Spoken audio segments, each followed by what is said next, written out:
Buterevu oli ku Impact FM mu ngeri yemu naawe afunye omukisa okulaba programu eno ku mukutu gwaffe ogwa Dream TV. Mwena tubaaniriza nze Mulanzi tugenda kutambula bwe tuti nga tutunuulira eggwanga lyaffe lino erya Uganda.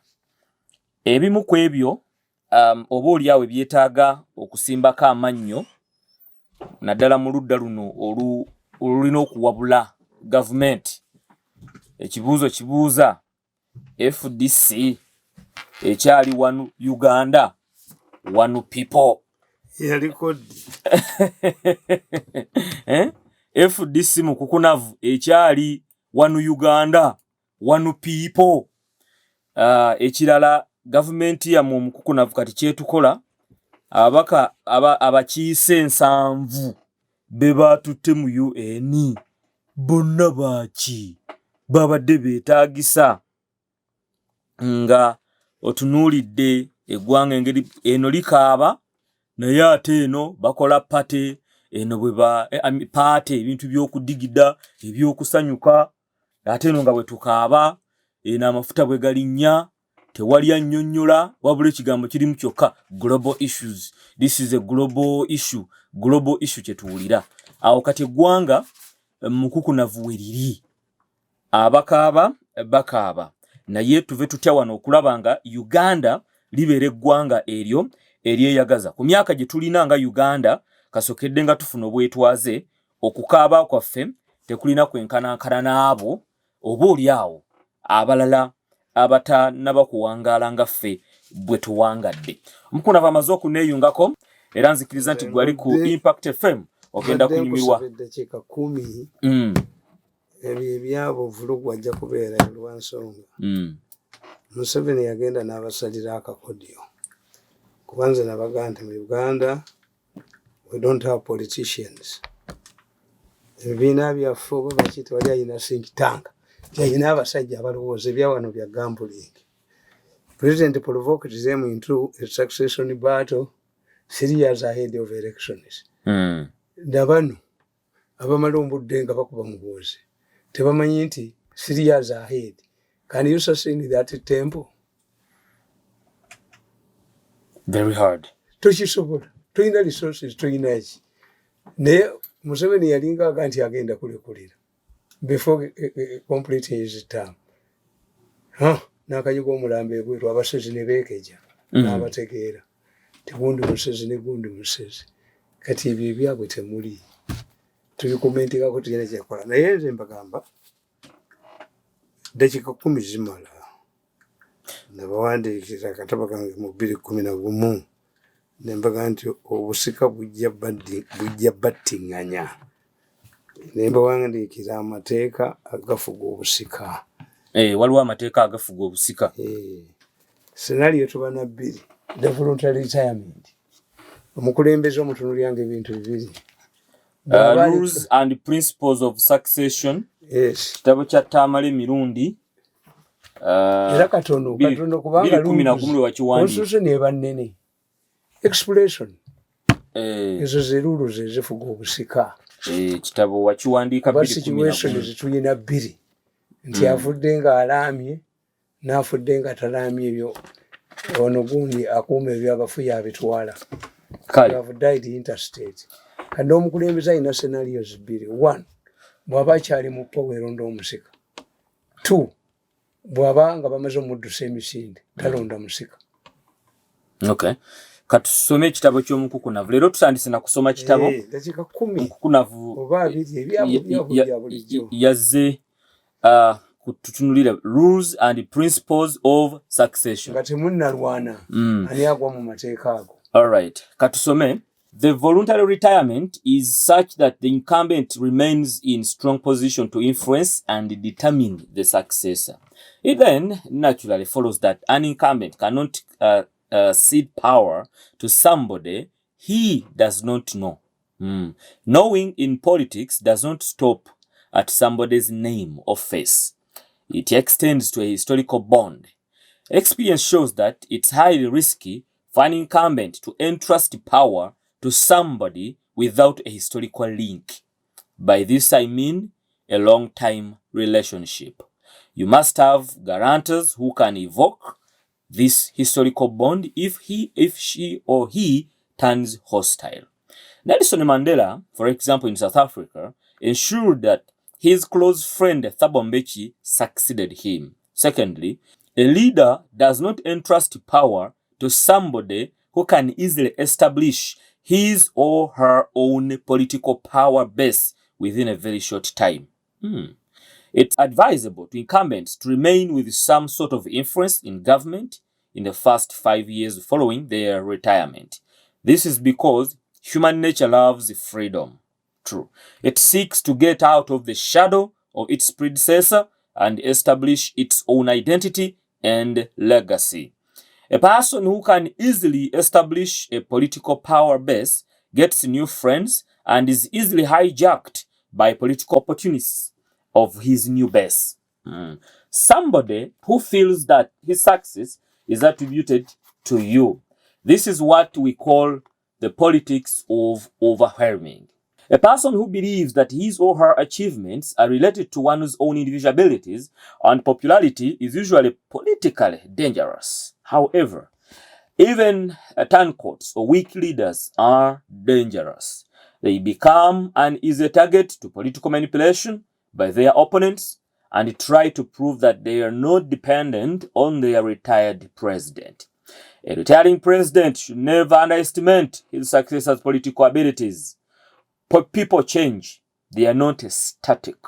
As I pointed out earlier, there is no person who can accurately predict another's mind. Many are pretenders. Furthermore, politics, money, and religion change people's attitudes and behavior.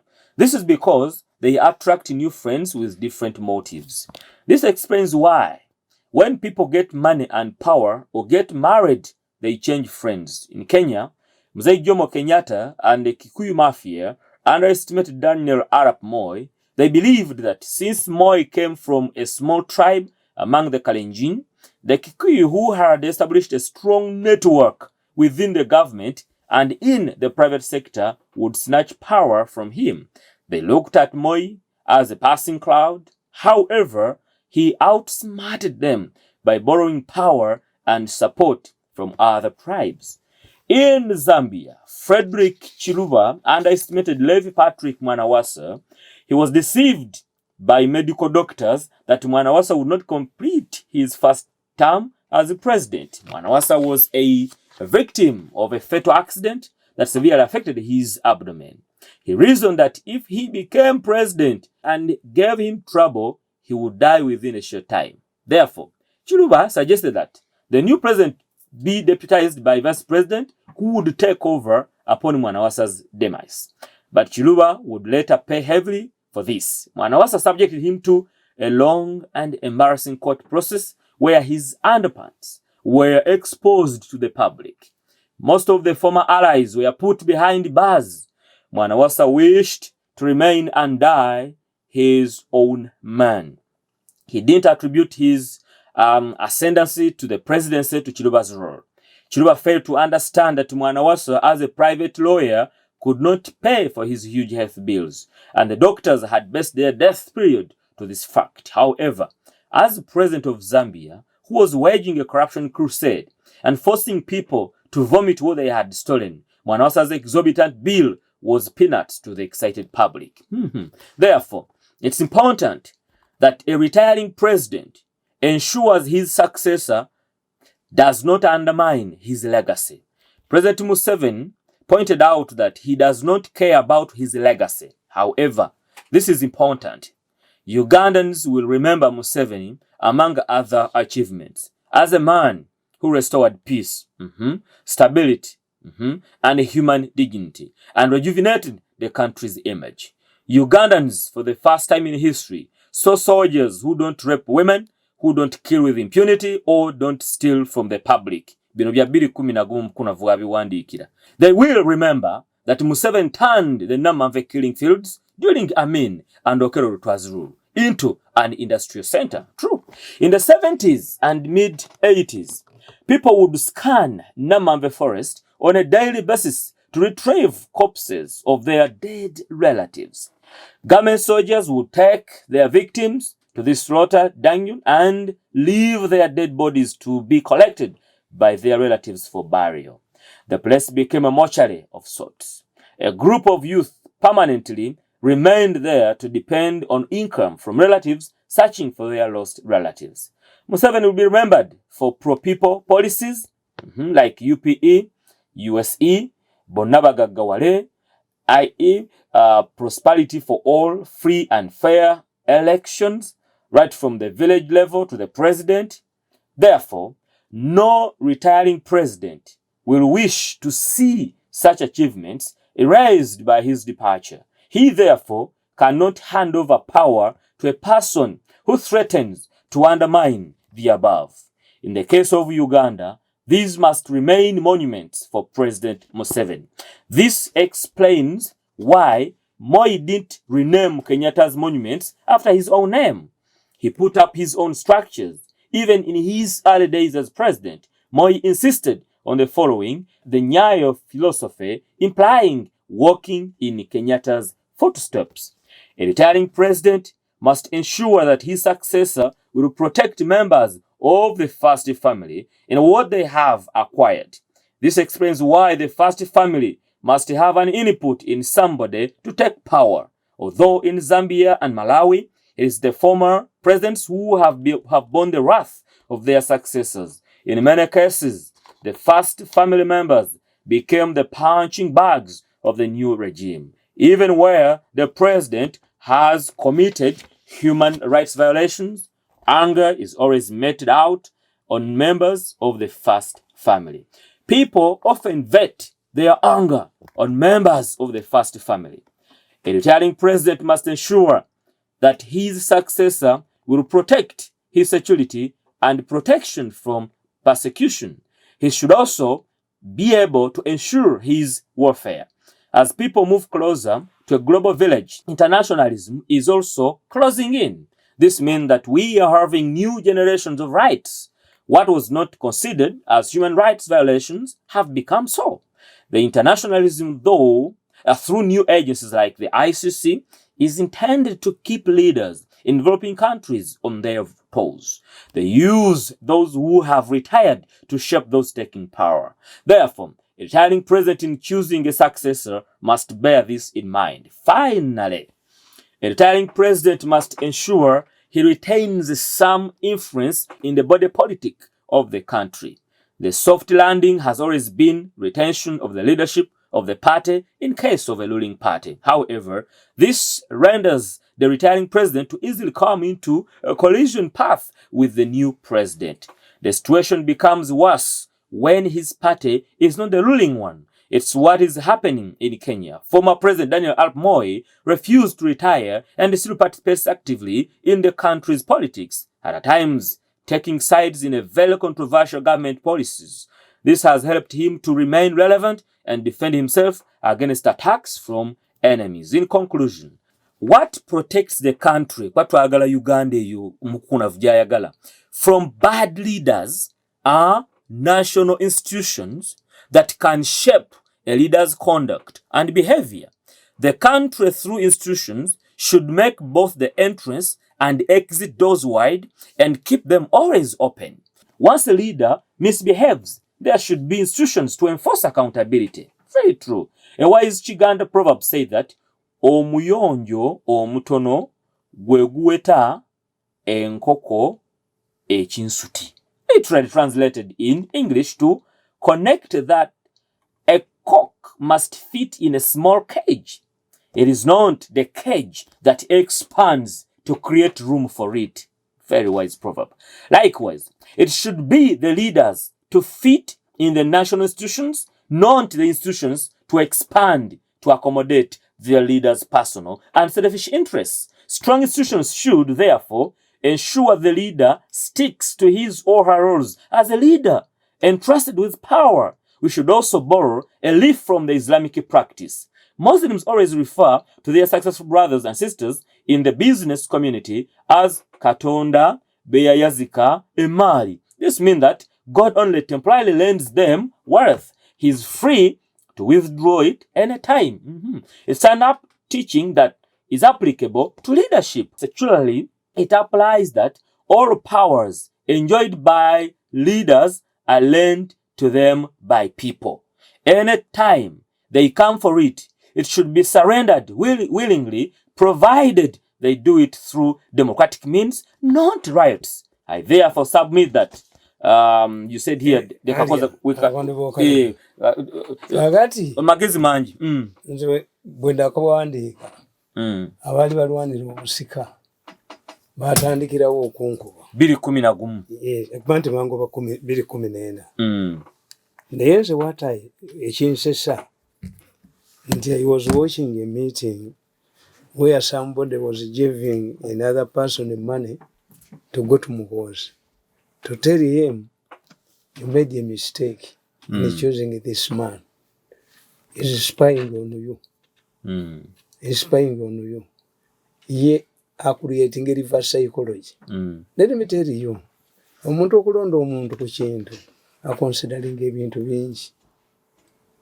It was more olukuti for me. Era yakyogera nti I'm looking for my brother. 2, what secrets do I know about Muhoozi to spy on him? Olonde beko ku mikolo gye. Am I part of the inner circle? Kati obwo busiru. Kwalo inner circle. Mwendi. Omwenda ali bwe baakola. Bampita owambabazi. Naye nga waliwo ayina ebyama byemulinako byebimutta byokka. Bane bambuuza naye omusajja omwagazaaki. Lwaki omulemerako? The man will fight us. To fight for you for what? Tayagala nfemu, tayagala nkolere Muhoozi, tayagala kunjooga bujozi kubanga ayina ki. Nina ebyama byemumanyi kati ogenda kunsita. Nemeddewo emyaka 10 until the new dispensation. Kakati nze all along ekibadde kinnuma kibadde ki. Mbadde mbagamba ngo bambabazi baatu mukunde ne baani bonna nti the most important issue si kuyiwa kintu kyammwe. Why? Mu Uganda tebalabangako ba orphans ba regime, tubayita the orphans of the former regime. Nti kiri kye nagamba nti omukulembeze yalisigazaamu power mu bode politiki oba chairman wa party oba ani nga bano abazzukulu b'obalaba nti bw'oba twalaganya Museveni ng'avuddeko ekyo ekibinja ekivaamu ekyo ne kikukauntalinga tagenze nga kyonziira. Those one is the most important group to Museveni. The bazzukulu group. Very important to him. Ya Hadija. Kakati gwe va ku power labe ekibayambye mu Uganda mulingo omwana ng'alaba kitawe nga mwavu n'amusabira afe naye nga tamaze kutunulira being orphanage omanyi kitegeeza kitamu ayinza okubanga mwavu naye nga ayina respect ku kyalo ti abaana ba Mirundi abo babba musajja mukulu tetujja kubattanga waali ne mulwangala accidental benefit ne mubeera ku kyalo nga kitamu miki kakati mumutte oba afe mutegeere obwa mulekwa kye butegeeza nti erigimu bweri nti Uhuru Kenyatta nga deputy we yafuuse president embuzi endiga ze 1200 bazidde ku farm emundu bazimugyeko bakutte abaana be nti bayina emundu nyina bamulumbye Uhuru myaka emeka deputy we yamutulugumunyiza okumutuusa ku ki kyovola yaganako okumuka okuva mu politics yerwaneko ekyo kiri kyoganyi talina kutekinga side eraga nti eri against anti bakunoonya ne bw'oba wa peaceful ne mwe yalemeramu bali bagala mukwata Moi organize a departing dinner tibannange mbawadde power mujje tulye ffenna ekyemisana bantwale ewaffe wa enaloko. Era ekisaawe ky'enaloko baali bakizimbye nti Kano bw'enaatuulanga nga gye balaga ye chairman waaki kino bwe kyayika ne kino kyayiikirako ekisaawe kijjuddemu miti. Who goes to Moi? Bano tebannakitegeerako. Omusajja Nigeria Goodluck yagamba ti olwamujja mu power yamala ewiiki namba ng'essimu ye tefuga n'agenda omusajja omukozi n'amubuuza essimu yange enfu nti essimu namu naye tolina kkubira essimu namu teri akuba omuganda akuga nti oguweddeko entonto ennyonyi zikuyita bbali a tree without fruits is deserted by the birds. Yesu yagamba ogwo mugutemewo butemi n'abaganda bakugamba siwemuka yafa n'omwami kabaka bamujjiiko bamudithrones nokawenze sijja kuwemuka wemuka so kakati bano ekibayiisa ekintu kyabwe nti Museveni bwe yajja was accommodative abasajja bonna be yasanga mu gavumenti y'Okello Lutwa yabawa obwa minisita Semogere yali minister internal affairs mu gavumenti ya Lutwa Mayanja Nkanji yalimu Bidande Sali yalimu Agula Awoli yalimu Museveni accommodated them and the fact initially mu 86 waliweza kandi gavumenti ya DP okulonda kwonna why it was the most organized party at that time aba UPC bali badduse Cecily Ogwalo mu UPC yekka ate bwe tuyitanga mu press conference n'asoma akawandiko kengadduka Kasama Lusoma engadduka UPC was sustained by a man called Gunde obote yali amugaye nti engenge Museveni nga bonna kubayogera ku UPC mu press conference otafiri yamukuba yamwewulira sente n'azigala nti nga mu Grand Bank n'agaana okusasula ne bamwaisolate nga bano abagenze ekiro bakaba banene munopo babbeyo sente mission ebakwata obuli abeegaana mwegane mukube video mudduke badde mulyayo sente kakati nze ekyansanyudde the first family has united problemu zonna zibadde ziva mu palace watugamba wano olutalo luli mu lubiri olutalo lubadde mu lubiri kati lwaweddewo olwo bagambye okwaisoletinga ate tenekisira misa ina kyetala so amanyo galumye kati ku muhoozi yabajja bano bayiwa kintu ate naye atudde ateekebwa ekibiina ekikye the house has called to fire okanyuga ebidomola bya gundi bya peteroli oba this is a time when it should unite this is a time about fire extinguisher yes mwene bwe munalowooza nti tukatuteeke sente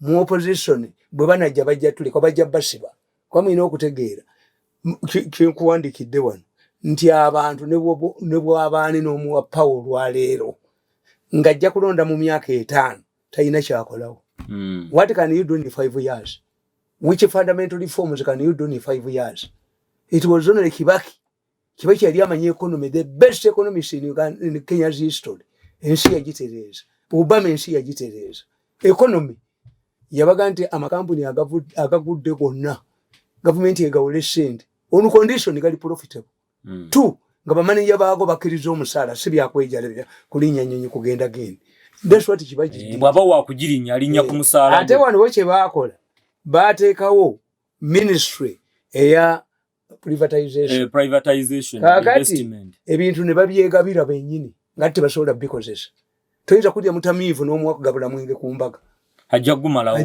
agukweka bwawuliramu ekinyegenyege ngano naye girasi siga nti okunywa omwenge kirungi naye muyina bye mwabona ku sayidi endala nti abaana abasinga abaakulira mu maka agatunda omwenge tebagunywa batunuuliranga nyaabwe n'atula ekitemivu bwe kimugagwe okugunywa mmala kukwatako ngunywa nkukutteko omuntu omutamiivu naggweramu ddala ki abaana ne banoonya okwebaka bwe beebaka mu ddiiro ng'omutamiivu akyalemeddemu kusoba ekyandibadde nti bakuwadde ekintu kikolemu ssente ate tokirya kakati ate bano babyegabira bo balya buli waliwo foods and beverages omusajja bamuyita Mbabazi yagigula atali Mbabazi ono waliwo Mbabazi yowa food and beverage milioni 7 ng'ina miras ina poloti eya gundi yakasibuukira eyina buli milioni 7 but if you had maintained foods and beverages UTC amini yagirekawo 75 ng'ina mwenyina wa you peoples bakutaka bajocha ne baguzaawo omukwano kakati okola ki Bobi Wine ayina money power singa aba ekintu akiridde ekitegeeza kyaba ayina okukola kukwata bano kubakuba mu makomera abamuwadde sente anybody you crop up in politics turns against you nti kiruba mu kusomedde kiruba yalowooza yatega mwana wa Sakabenje n'atafa n'alowooza nti kamuwagire yaba afuuka president ng'abasawo bamugambye nti mwana wase ajja kufa mu myezi 6 n'amateekako deputy ti ono bwafa oli Katonda. Mwana wase yali lawyer, abasawo period y'emyezi 6 bagibalira ku ssente ze zaafuna nga lawyer, private lawyer. What he did, yakwata Bakiruba. Omanyi nti president bino byemwogera Museveni yeejala byakola ki? Kiruba yali alese container za ndabweya 2 bazireeta mu kooti. President yadda mu ndabweya bwe mubaamu ensanafu egula mmeka? Yajja ne peya 2. Container 2 ne bazireeta mu kooti okulaga okwejala bekwani. Omusajja Kawunda akkiriza okuwa power. Kawunda yagamba nti singa saali mulokole nali nnemereddwa. Nadda mu State House n'ensaba. Naye ng'amaze omuwa power, Kiruba yamwetika n'amuteeka ku nnyonyi addeyo emalabwe ewaabwe gye yava eddanga mwana ne bakadde. Ne bano bwe babazanye tubatunuulira. Wow. I'm happy that members of the first family has realized this. Nti crowds za Bobi Wine zina kye zibayambye okutegeera ensi. Crowds za Bobi Wine sente zibadde ziva mu lubiri. So mulimu abadde mu lubiri nga basupportinga political parties ziwakanya. Anti kakati bo problem eriemu. Ti problem ku muhozi na bano ania oyagalako ki. Olugero lw'abanyankole lukugamba nti MPCA wanyu nekulya nekulonda londa. MPCA wammwe amagumbe kalekawo bagaziike. Muhozi ne bwoba wachawa muhozi ng'omuntu omuvuyo muchawa amukuba amuonoona. Sente zonna ezikuba muhozi ziva mu lubiri. Kakati kwe kankobuuza of the two Bobi Wine and ne muhozi olowooza ani ayinza okuyisa obubi ennyo? They can't have a proverb nti ebita abooluganda bita. Bwe byatika tebikola kati bikola ki? Tebyatika. Yes, brothers are like relatives are like calabashes. Once they know themselves, they don't tear themselves into pieces. Muyinawo guiding factor. Basale webali. Museveni wali. Relatives to harmonize the different. Obusika buli omwabo agala. Tewalabe Saudi. Omusika Crown Prince. Bane bwe bamuga nti eyatane gondi ono omunamawuliyani. Teyamulagira bamutte bamutemeetemenga bwawe mulabwa akola ki. Naye bwe bategeera nti anywedde ziwe ne wano mu Buganda izi bajjajja babazaala kitaawo bw'oba oyingiza omugole mu kisenge baggala oluggi. Nti abadde ayina bakyala be lw'omutubyeko tuwe ssente. Muzzukulu waabwe amala bbawa ssente. So fighting for busika is easy and reconcile among the wounded. Okujjako wano mu Buganda era nabagambye nti abantu abamanyi olutalo lw'obusika baali Baganda. Abalangira bonna abali obwakabaka babasibirewo omutaka gwe bayita Kasujjulubinga babasibe. Kasa bajjamu erinnya eri limu mumusigala muli basibe. Kivala okubinga Kasujjulubinga okubinga kigambo kya Lusoga okuddusa omuntu emisinde kwe kubinga. The mutaka kuhala says who contains the arrogance of abalangira is Kasujjulubinga. Abasitudde omutwe nti naffe twagala bwakabaka. Ye Kasujjulubinga. Naffe twagala kuba bakabaka. They were kept as virtual prisoners in the Kasujjulubinga, not to intervene. Omulangira mu Buganda alinga bwa bigenge. Omulangira nga ayina gy'alaga atambula n'ekide. Where are you going? Are you going to attack your brother? Abayina okumanya gy'olaga. Oba bayina okwetegeka asabawulira ekide Kabaka talinaana. Balangira bali bwa kabaka tebabeera mu lubiri. Kasaba musoobera ne batuula ku kiwu. Mujaguzo ne zivuga eziri wane mutundu. Abamumaze. Amagoma gavugira aliwo. Kuba akalungi akalungi nti abalangira bano bamanyika nti ne bano nabo bwakabaka baba bwagala balabibwa bategeerebwa. Okuziza ku ndagaano y'olwenda abazungu abaminsani bwe bajja wano. Babaga nti kabaka bamuzaala n'enkundi 3 na biki. Abaminsani ne babigoba. Tibiri scientific. Omwana azalibwa n'enkundi ennyingi musoga bamuyita Bwandira. Mu Buganda timuli Bwandira. So the bazungu reformed the kingdom.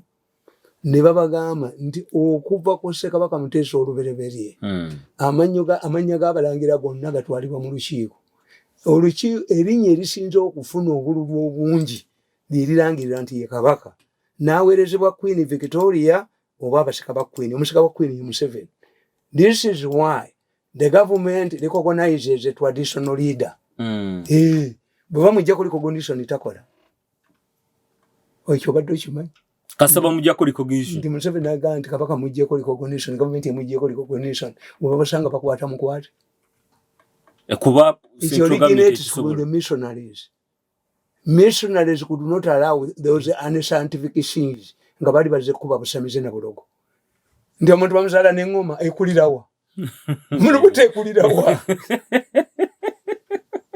mukazi kyo yaba n'engoma mulubuto tebiriyo omwana nga mwali ndi omukazi yazaala omusota nga guli luddawa what happens bw'okola research emisota gyagala nnyo ba baby era bwe mba mugenza okulima nga ffe abaalimanga mu kyalo omwana ne mumuzizika ku kitooke musanga gumwezingiridde why a snake is cold blooded n'omwana naye akyawe bbugumo mukwata nnyina ne mumuzaawa mu nnyumba ne mumuggaliramu it uncoils itself and goes kakati omusota bwe gubeera mu nnyumba ne gulaba baby ono nnyina aga nti omwana nga omusota baazaalibwa waapi era gukwateko bubi kukubojje kubanga bwabanga mwazaalibwa nago lwaki togukute mugukwata lwaki toguyonsa that's rubbish but because we don't have obusamize gwe buteekeko science tebusobola kubeerawo kwa byonna byakuyiiya nti it is true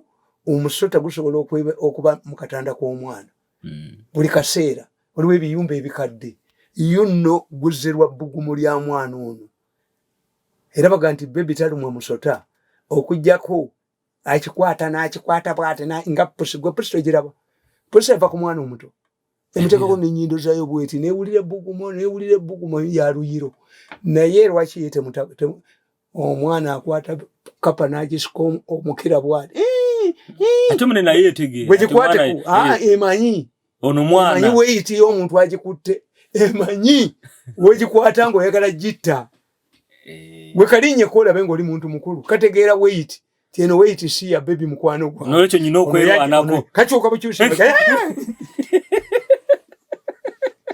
kati kategeera ono aze kumalawo obulamu bwange biri bye wasoose okumbuuza nti bano ekyo tukitegedde kati first family yateredde amaaso gali ku muhoozi bwekyawedde one must imagine kubanga first family ye loser biggest loser is the first family omusajja agenza okubba enku mu kibira yeetikka kinywa oba alondalonda this one is easy to live with who have wealth mwe muyina wealth mmwe nabali yebaagaza wealth nabagandi one of the reasons why Museveni went to Luweero olwa Uganda oyina okulwana nga ekibuga okirengera ku masannyalaze abaana bafune mulaalo oluguudo lw'eggulu olubeerako bano abalinga ebinyira banne naffe tuli bibeeramu ebyo naye olwanyira mayiro 2,000 ng'oluwangulira ludda that's why all the chaos ebeera mu kibuga ekyo kizimbe kya gundi ekyo kizimbe ffe tuli bijjawa walibeerawo space ebyo bye bajja okutwala mu dduka eno n'ajoga abantu I was happy nti bakulozinze ranks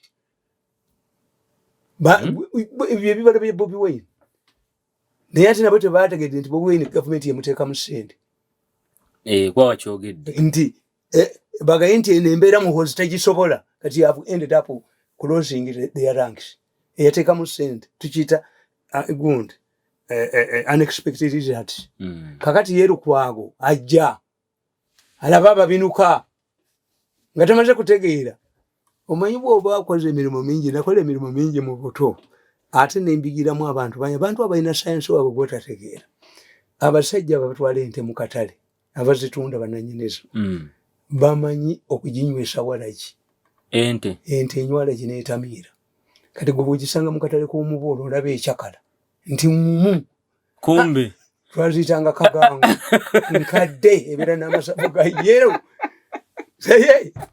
kasita walagi agiggwako ne bw'ogyokya omuliro ne bw'ogyokya kigwe walabye ente eziri ku loole ne bwe zengeri zinawaayo nga zikaaba zino ze batwala mu lufula eri ku loole gye batwala ku faamu ekaaba lwaki abo abasajja baagiyiga ti sisitemu y'ente yonna kaabakola ki eri kumukira kyova olaba gisiba embikira gye basiba egiba waggulu bwe mwe ne mugamba nti ente bazikozesa muli ennyamba nosimanya abaki babayita bati abo ababumulira ku mmotoka abayana the system ente kasogisiba omukira tekola noise.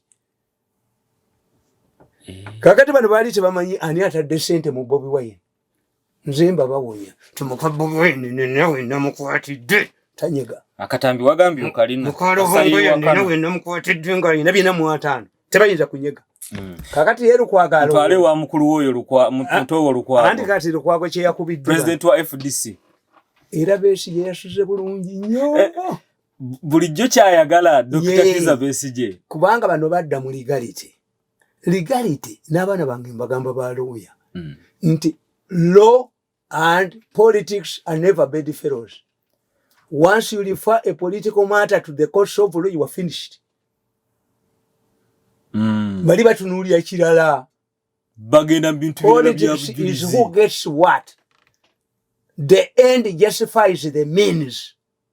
Abalamuzi Pakistan bakola ruling nti a successful revolution is illegal. Umusajja bwawamba gavumenti abalamuzi bajja ne bamulayiza.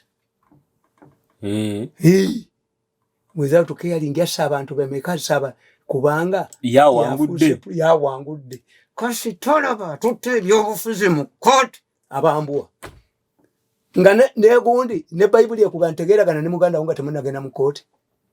Confusion. Kakati omulamuzi yakola judgment yenfu ate todya mulamuzi mugisu nga n'abagisu bali mu musango ogwo, but they don't mind. Under my seal. Under your seal. Omulamuzi bw'asalawo nti ennyumba yiyo nga ennyumba omukazi yagiwango dayinza genda n'asulayo. Anybody who does not implement, I order the police. Police eganye. Eganye. Genda osuleyo genda okiteeke mu nkola omulamuzi bakuleete nga tolinnya. So anybody who does not implement tumulirayingangako. So ng'alirayiga kubala. Kakati ono omulamuzi yagenda n'akola ensobi. Tuyina scenarios esatu if you were a political scientist. One, first setback kuba Nandala Mafaabi yali ya speaker kugaana changes. Bali tutte speaker mu kooti namugamba ye chief whip wa FDC tukuweereza kubanga ekyase kikubo n'ensereko NRM yali ebagoberwa kubeera voko Kadaga n'abalemera n'abaterawo chembe endala unprecedented. Eyiye ne Supreme Court ne holodiga nti batuufu nabano ne babazaayo nga tebapologize. But in Nganda's case mu business ani general meeting bemala okutula n'ekyusa ba directors tujita returns mudde wali jeswa ne banka ne bagibulya nti signature yone evuddeko. Kakati ate ekibiina ekimaze okulonda kiweereza kiti ebbaluwa wa speaker following our election we have now effected the changes. The changes. It's like saying, the government ya Museveni evuddeko. Nega nti gwa ambassador abadde London yoba yonna nkujjeeyo. N'olemerayo. Kakati first bulo speaker yejiba kuba. Nagana changes zaabwe. Era omusajja ono n'aswala nnyo. Yoyo asinza okuswala mu Uganda. Oli musiramu oli Muganda n'osoberera ekifu kya munno. Yoyo. Yaswadde. Nagwa munsi. Yadduka emisingo. Genesis of Oblicodes y'omu ku basajja abakyasinza okuswala. Simanyi oba anaddamu okudiringa ne Beesi. N'omukazi ono bano bakazi ababulijjo abali ordinary. Omukazi mujja we n'afa. Bayinza omuga nti gwegenda obeere mu maka naga nti ensi egenda kumbala bubi. Bajjaga natta mujja wange. Nze nzire muki? N'agenda ne mwoleze n'engole oba awasa omulala. Nene ofaayo n'omutwe gwe semuleesire. Kakati yali bulo.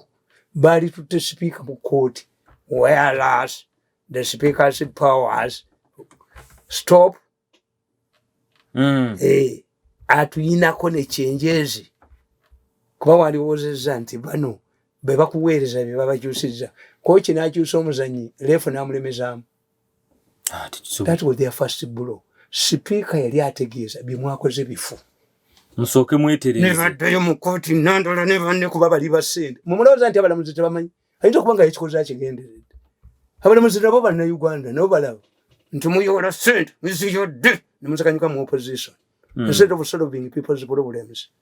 Kakati omulamuzi abagamba omusango gwammwe sijja kuguwolera. Waliyo omulala gwe babawaabira we banaleeta 10. Tagamba nti waliyo abalonda leadership ne buyigize awo tamanyi politics awo tatuukawo reasoning ya politics tegituukamu. Who are you? Challenge the early elections. Olyoke ojire mutwe. Hey. Kubanga it was not an election petition. Yeah. Hey, bagala kulonda delegates conference. How do you stop a delegates conference that is intended to solve problems? A judge looks for harmony. Yalibage mude mutegeera gane mukomewo. Kakati bwe bamukoze kyadde kimu. Ne bakugana okuga nti kubanga ekiriwo birigwa yekifa kita. Birigwa yani ichairman yasooka ne yegatta ku bano omuganda tonywerana ye waliwo amasimu mangi agabakubirwa omuganda muganda ayina sources of instructions nyingi nnyo ate bazitya omusajja bamuyisa waggulu kugundi y'ekibiina ate kati sibe yayambye ku face abamuyisa waggulu sibe yayambye polisi negamba ffe tetugenda kubayamba nga mutudde bano balemereko be bawa ssente kati abasajja babakubye Lukwago teyeetaaga recognition ya kooti oba yaki mpozi nga bano bagenze ne bagwako ye Lukwago kasaalabye nga Bobi Wine afuumudde enfuufu n'aga nti ate ffe tunaabujja wanga omusajja amaze okunywera nabo ne bayita mu ddirisa ne bateekawo Lukwago Besigye ne Lukwago bali omuntu omuze kyembagamba as we are moving up era mu seconds bbiri zokka. We must prepare for violence. The police must train police riot. Amajete gayingira mu Kampala. Ogagobye. Anti baagala gajjireko ekifaananyi kya Muhoozi ne Museveni. One of the reasons why they want to incite the army to enter Kampala, to enter the fracas. Era nze nkyewo. Samajete gayingira. Mu kifo ky'okutendeka local defense, amawanga gonna gayina ebitongole. Nobody yayina special force. Erimu abatesa abeerere. Fanya fujo owone. Kenya eriyo General Service Unit. Tolaba amaje mu kibuga. Abo be barayot. Eyi gurupu fanya eyambala uniform kya military waggulu wansi kirala. Yembe emigo. Babuli bugere. Babuli bukono. Luto yasaza amagezi. Obeche kibija kijawa yakuba bukongovu. Enchati bali yakoma. Enchati. Bakona ko bukoyi. Kabanga kayo. Kalaba yamaje ka Kenya mu Kenya. Mu riot. The Kenyan army is external force, external wound. So police ya wano egende benchmark. Kubanga kakati bamanyu genda for benchmark. Bano tebategedde nti Bobi Wine ebadde entenywedde walaki. Sente zibadde ziva mu government. Omukira gubadde wa. The intention was tulage Bobi Wine nti wamaanyi nnyo muwoza aveemu. Bibadde bikolebwa omuntu ogwo. Okay. Ogwo. Wow. Kakati Balukwago. Bagenda nabo kujja. Ne Balukwago bagenda kujja. Bagenda kujja nabo babinuke ate Lukwago agenda muwulira yagenze okusaala yagenze Kemengo okwanjula obwami bwe yafunye naye kyewonyisa bonna baganda nali kakati ebule emyaka bano babadde tebayinza kuleka Bobi Wine kubinuka naye nga tebamanyi Bobi Wine ani amuwa ssente okubinuka badde bazikima tukome wano mu bakazi babwe nga bazikima tukalwe nabavumbagira tukweyanziza tukoberera omulangira kale no wa Bobi Wine bonna nabafunira omulundi kumuba nga bazikima